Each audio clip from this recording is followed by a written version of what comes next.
নমস্কার, আমি Priyanka বকুলাস village cooking এ আপনাদের সকলকে স্বাগত জানাই।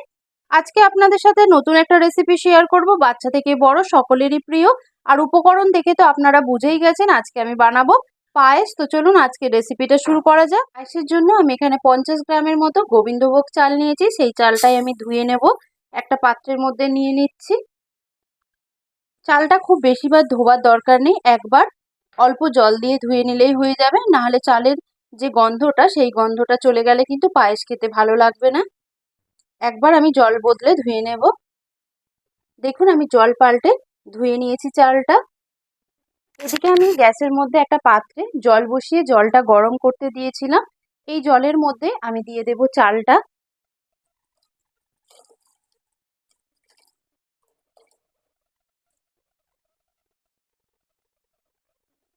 চালটা আমি প্রায় 50% মতো সিদ্ধ করে নেব। চালটা ফুটতে শুরু করেছে, এবার আমি চালের মধ্যে দিয়ে দিচ্ছি তেজপাতা,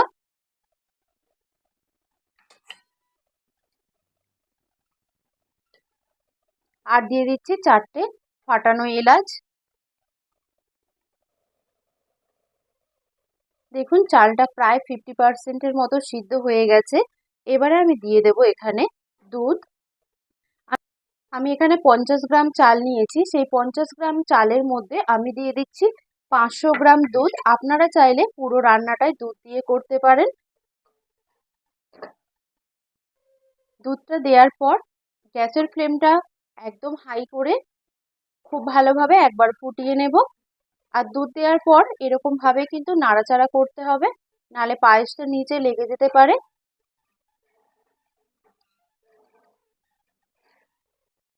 দিয়ে দিচ্ছি স্বাদ অনুযায়ী নুন। নুনটা দিয়েও খুব ভালোভাবে একবার আমি মিশিয়ে নিচ্ছি।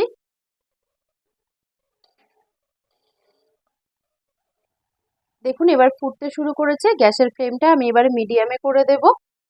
পায়েস যেমন আমরা বাচ্চা থেকে বড় সকলেই পছন্দ করি, তাছাড়াও বাঙালির 12 মাসে 13 পার্বণ, এছাড়াও যে কোনো শুভ অনুষ্ঠান, বিশেষ করে জন্মদিন কিংবা অন্নপ্রাশনে বাঙালির পায়েস তো থাকবেই।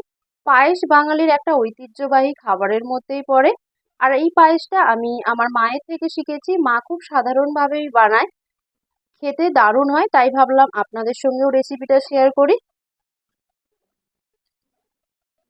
দেখুন এইরকম ভাবেই ক্রমাগত নাড়াচাড়া করতে হবে, পায়েসটা নাহলে নিচে লেগে যেতে পারে।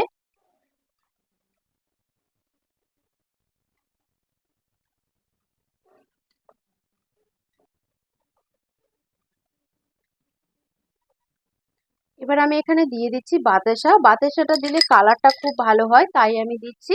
আপনারা চাইলে চিনি কিংবা মিছরি দিয়েও বানাতে পারেন। আমার মাকে দেখেছি ঠিক এভাবেই বানাতে, তাই আমিও বাতাসা দিয়েই বানাচ্ছি। বাতাসা দিয়ে দেওয়ার পর খুব ভালোভাবে আমি নাড়াচাড়া করে নিচ্ছি। দেখুন এইবারেই কিন্তু পায়েসের কালারটা আস্তে আস্তে চেঞ্জ হতে থাকবে বাতাসা দেওয়ার কারণে।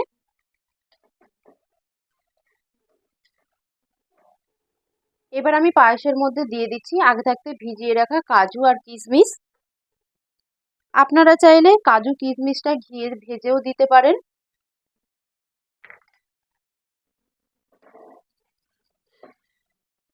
পায়েসটা আমার প্রায় রেডি হয়ে এসছে। এবার আমি পায়েসের মধ্যে দিয়ে দেব অল্প একটু লিকুইড দুধ আর গুঁড়ো দুধ। গরম দুধের মধ্যে আমি গুলে নিয়েছি, সেই দুধটাই আমি দিয়ে দেব।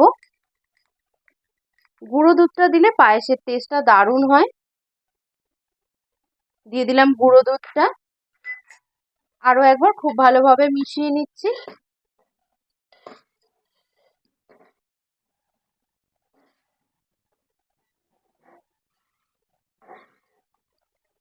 দেখুন পায়েস আমার একদম রেডি হয়ে গেছে। এবার আমি একটা প্লেটের মধ্যে সার্ভ করব।